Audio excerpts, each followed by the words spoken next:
I like to add there, no, people say, oh, money is the root of all evil. Sabi No, ko, hindi totoo yan. hindi totoo Sabi yun. ko, Ako, di rin ako naniniwala. lack of money is the root Sa of all evil. Yes. Di ba? Wala kang pera, nang hold up ka. Wala Yeah. kang pera, you know. Na may wisyo ka ng kapwa mo. Oo, nang saksak ka, nagnakaw ka.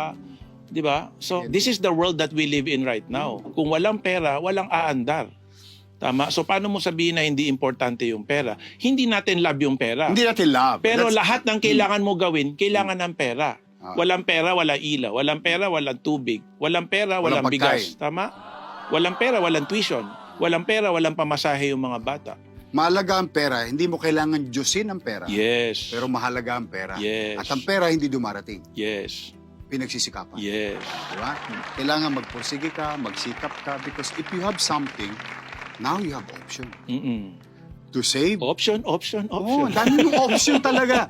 To save Mm-mm. or to splurge. Yes. But if you don't have that, Oo. wala kang ka-option. Oo, oo. And that can create evil ideas. Yes. Oo. Yes. So tama yun. Lack of money Yes. is the root Yes. of all All evil. evil.